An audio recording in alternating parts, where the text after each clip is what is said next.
मैं जाऊंगी आज आपके साथ। आपने कल भी वादा किया था आप मुझे साथ लेकर जाएंगे। नहीं गुड़िया बेटी, आसमान पर बादल है और मौसम भी ठीक नहीं, आप घर में ही रहें। ये सुनकर गुड़िया रोने लग जाती है। अच्छा अच्छा चुप कर जाओ गुड़िया, चलो मैं आपको आज ले जाता हूँ। देखा देखा मम्मा, मैंने कहा था ना पापा मुझे अपने साथ ले जाएंगे। फिर पापा चिड़िया कुल्हाड़ा उठाता है और अपनी बेटी को साथ लेकर जंगल में लकड़ियाँ काटने चला जाता है। अभी वो जंगल में पहुँचे ही थे कि बारिश शुरू हो जाती है। गुड़िया और उसके पापा एक घने पेड़ के नीचे खड़े हो जाते हैं। पापा आप हमारे लिए कितनी मुश्किल से काम करते हैं। अपने बच्चों के लिए, अपने परिवार के लिए सबको ऐसा ही करना पड़ता है मेरी बेटी। पापा मुझे भूख लगी है। आप इसी पेड़ के नीचे बैठे, मैं अभी अपनी बेटी के लिए कोई फल ढूंढ कर लाता हूँ। फिर पापा चिड़िया अपनी बेटी के लिए भोजन लेने जाता है। गुड़िया वहाँ बैठकर बारिश के पानी से खेलने लगती है। वाह रे चील, तेरी किस्मत, ऐसी बारिश के मौसम में नरम नरम मांस और वो भी अकेला छोटा पक्षी।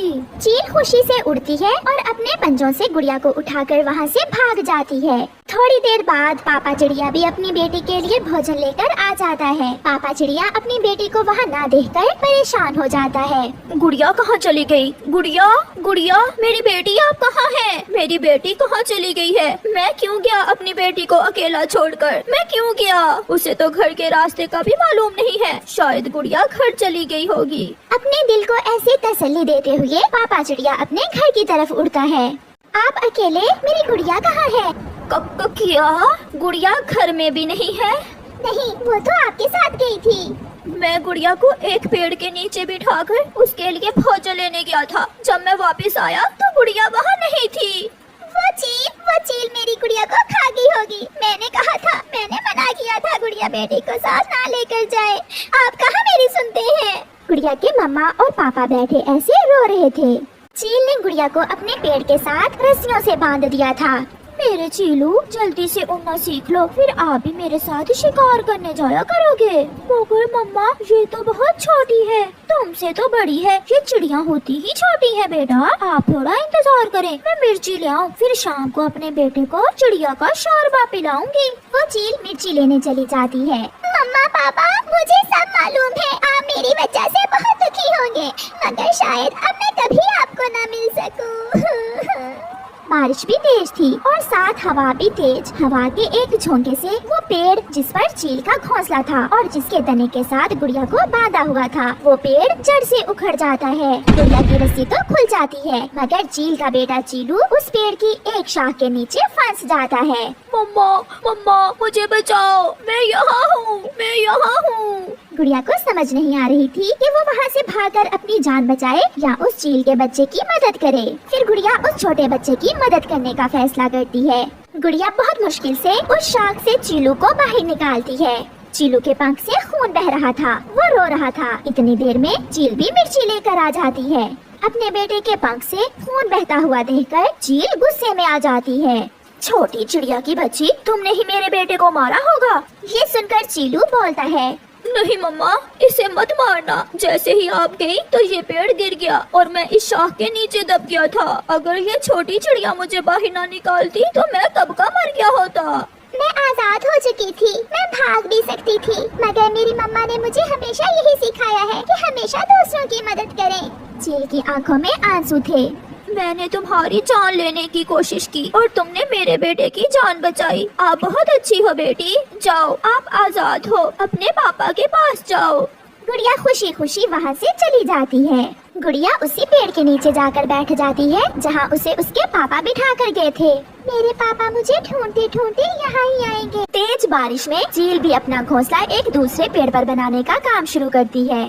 दो कौवे गुड़िया को अकेले बैठे हुए देख रहे थे।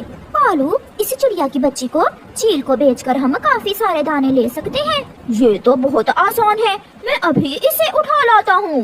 फिर कौवा गुड़िया के पास जाता है। छोटी चिड़िया, चलो मैं तुम्हें तुम्हारे घर छोड़ आता हूँ। कवि अंकल, मुझे घर के रास्ते का नहीं मालूम, आप बहुत अच्छे हैं, प्लीज मुझे मेरे घर छोड़ आए। फिर गुड़िया कौवे के साथ उड़ती है।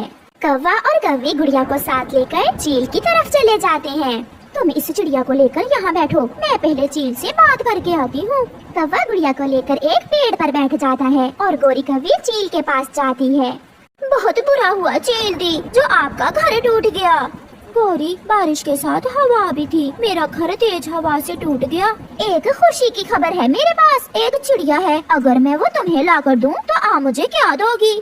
मैं तुम्हें ढेर सारे दाने दे सकती हूँ। मैं तो कल से भूखी हूँ और तुम्हें तो मालूम है मेरा भोजन मांस ही है। मैं अभी आई चील दी। गौरी जाती है। चलो कालू, इस चिड़िया को साथ लेकर मेरे पीछे पीछे आओ। वो दोनों दुष्ट कौवे गुड़िया को चील के पास ले जाते हैं। गुड़िया, तुम बेटी, तुम इनके चुंगल में कैसे फंस गई? आंटी, ये तो मुझे मेरे घर लेकर जा रहे थे और ये मुझे आपके पास ले आए। क्या चील दी, आप जानती हैं इसे? एक चिड़िया चील को आंटी कह रही है। चुप कर जाओ दुष्ट कौवो, जाओ और इसे सुरक्षित इसके घर छोड़ कर आओ, वरना मैं तुम्हें भी मार दूंगी और तुम्हारे बच्चों को भी। ये सुनकर कौवे कुछ बोले बिना गुड़िया को साथ लेकर वहाँ से उड़ जाते हैं। ये रहा तुम्हारा घर छोटी चिड़िया। कौवे गुड़िया को उसके घर के बाहर छोड़कर चले जाते हैं। गुड़िया दस्तक देती है। गुड़िया, मेरी बेटी आप, मुझे तो विश्वास नहीं हो रहा। फिर गुड़िया की मम्मा गुड़िया को घर में ले जाती है और गुड़िया उन्हें सारी बात बताती है। मम्मा, उस चील आंटी ने कौवों को बहुत डांटा। मेरी बेटी, इसीलिए तो कहते हैं जो दूसरों की मदद करता है ऊपर वाला हमेशा उसकी मदद करता है। अब मैं कभी अपनी बेटी को अकेला नहीं छोड़ूंगा। फिर वो सारा परिवार खुशी खुशी बारिश के मौसम का आनंद लेता है। जंगल में बारिशों का मौसम था। कई दिनों से बारिशें लगातार हो रही थी। यही वजह थी कि अब सभी पक्षियों के घरों में भोजन की बहुत कमी हो गई थी।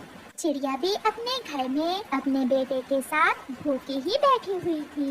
मम्मा, अब मुझे बारिश अच्छी नहीं लग रही। आप बारिश से कहें कि रुक जाए। हाँ बेटा, जब पेट भूखा हो तो कुछ भी अच्छा नहीं लगता। कबूतर अपने घर में बैठा बारिश के मौसम को बुरा भला कह रहा था। मैं तो पहले ही कहता था कि मुझे बारिशों से सख्त नफरत है। तुम्हें बारिशें अच्छी लगती हैं। अब लो मजा बारिश का। जब बारिश रुकेगी तो हर तरफ हरियाली ही हरियाली होगी और भोजन ही भोजन। 2-4 दिन की ही तो बात है, ये दिन भी गुजर ही जाएंगे। शायद तब तक मैं तो मर जाऊंगा। पूरे जंगल में एक कालू कौवा ही था जिसके पास घर में भोजन था। वो भी उसने दूसरे पक्षियों का चोरी कर करके जमा किया हुआ था। ये बारिश का मौसम इतना अच्छा लगता है। मेरे पास भोजन भी है और घर भी। मैं कितना भाग्यशाली हूँ। फिर कौवा रोज की तरह एक बाली गेहूं की लेता है और सीधा जाकर चिड़िया की खिड़की में बैठकर खाने लगता है। चिड़िया चिड़िया, बहुत मजे के हैं ये दाने। मम्मा, मम्मा, कालू अंकल फिर आ गए। प्लीज मुझे कालू अंकल से कुछ दाने लेकर देना।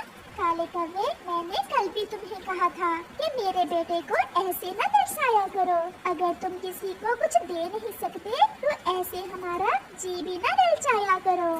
ये सुनकर कालू कौवा हंसता है। बहुत मजा आता है जो मैं किसी को दिखा दिखा कर खाता हूँ। पूरे जंगल में एक मैं ही हूँ जिसके पास भोजन है। बाकी सब भूखे हैं, भूखे। ऐसा कहते हुए कालू अपना दाना खाकर वहाँ से चला जाता है। रात हो गई थी और बारिश पहले से भी तेज थी। पेट भरकर कालू कौवा खर्राटे ले रहा था। वो गहरी नींद सोया हुआ था। मम्मा, क्या पहले भी कभी इतनी तेज बारिश हुई है? हाँ बेटा, मौसम आते जाते रहते हैं। रजा के बाद बहार जरूर आती है। आप देखना, जब बारिश रुकेगी तो हर तरफ भोजन ही भोजन होगा। ये सुनकर तो कुकू एक लंबी सांस लेता है और अपनी मम्मा के साथ लगकर सो जाता है। चिड़िया अभी जाग ही रही थी कि एक जोर की आवाज सुनाई देती है।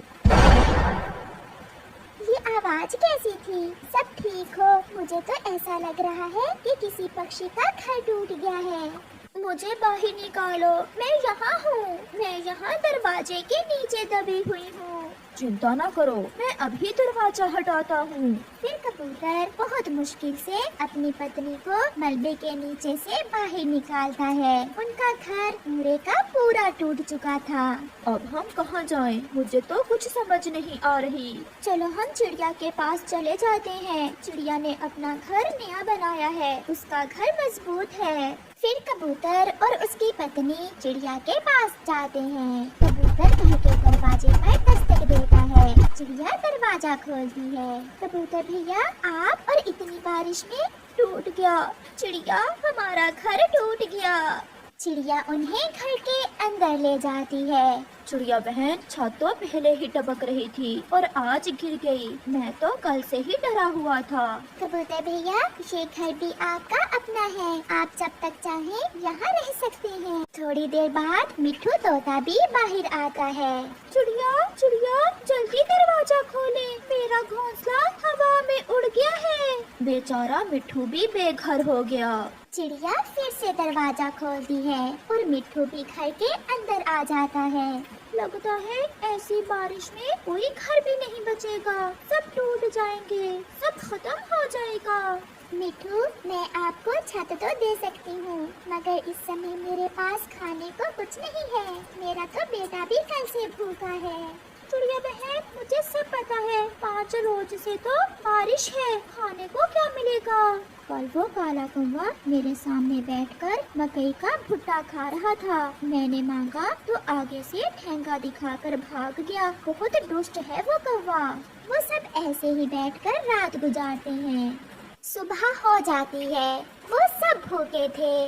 मिट्ठू और कबूतर फैसला करते हैं कि वो ऐसी बारिश में ही भोजन की खोज को निकलेंगे। मिट्ठू, बारिश तेज है, आप कैसे भोजन ढूंढ कर लाएंगे ऐसी बारिश में?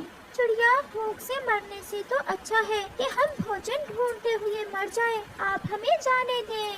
पति जी, मैं भी आपके साथ आती हूँ। नहीं, आप सब यही रहें, मैं और मिट्ठू ही जाते हैं। फिर वो दोनों घर से निकलते हैं। थोड़ी दूर कालू कौवा एक पेड़ की डाल पर बैठा हुआ था। कालू कौवा उन्हें आवाज देता है। सुनो सुनो मिट्ठू और कबूतर, मेरी बात सुनो। कौवे, क्या बात है? हमें जाने दो, हमें बहुत जल्दी है। मिट्ठू और कबूतर, मैं ये मीठा मीठा एप्पल खाने वाला हूँ। अगर तुम चाहो तो इसके छिलके तुम खा सकते हो। नहीं नहीं, हम तो पुरानी गुफा से भोजन लेने जा रहे हैं। वहाँ फल भी है और ढेर सारा अनाज भी। ये सुनकर कौवा तुरंत कहता है, क्या? पुरानी गुफा से? वो अनाज तो मेरा है, मैं अभी जाता हूँ वहाँ। ऐसा कहते हुए कालू वहाँ से पुरानी गुफा की तरफ भाग जाता है। कबूतर, आपने कालू कौवे को पुरानी गुफा की तरफ क्यों भेज दिया है? ये रोज हमें दिखा दिखा कर हमारा ही चोरी किया हुआ भोजन खाता है। चलो आज पड़ेंगे चोरों को मोर। प्यारे दोस्तों, कबूतर की इस बात पर एक लाइक तो बनता ही है, तो आप जल्दी से इस वीडियो को लाइक कर दें। फिर कबूतर मिट्ठू को साथ लेकर कौवे के घर जाता है। वहाँ तो कौवे ने 2 बोरियां भोजन से भरकर रखी हुई थी। वो दोनों एक एक बोरी भोजन की उठाते हैं और वहाँ से भाग जाते हैं। यहाँ तो कुछ भी नहीं है, उन्होंने जरूर मुझे उल्लू बनाया होगा। छोड़ूंगा नहीं तुम्हें कबूतर के बच्चे। कबूतर भैया, इतना सारा भोजन ये कहाँ से आया? आप पहले बोरियां खोलें, फिर हम बताएंगे। चिड़िया वो बोरियां खोलती है तो मिट्ठू तुरंत बोलता है, ये लाल मिर्ची और अमरूद तो मेरे हैं। ये कौवे ने जरूर मेरे ही चोरी किए होंगे। और ये मकई के भुट्टे तो मैं किसान की पत्नी से मांग कर लाई थी। तो फिर हमारा सारा भोजन ये कालू कौवा ही चोरी करता था और हमें दिखा दिखा कर खाता है।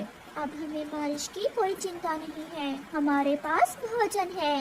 मम्मा मम्मा, आज तो मोरों को चोर पड़ गए। ये सुनकर वो सब हंसने लग जाते हैं। खिड़की पर खड़ा कालू उन्हें तरह तरह के भोजन खाते देख रहा था। काले कौवे, चल भाग यहाँ से। हम सब ने अपना अपना भोजन तुम्हारे घर से वापस ले लिया है। अब हम खाते हैं और तुम यहाँ खिड़की में बैठकर देखो। वाह वाह, बड़ी मजे की है ये लाल मिर्ची। कौवा ये सब देखकर रो रहा था। चिड़िया, ये सच है कि मैंने ये भोजन आप सबका ही चुराया था। मैं फिर कभी चोरी नहीं करूँगा। मुझे थोड़ा सा दाना दे दे। फिर चिड़िया कौवे को एक गेहूं की बाली दे देती है और कौवा वहाँ से भाग जाता है। वो सब मिलकर खुशी खुशी भोजन खाते हैं और बारिश के मजे लेते हैं।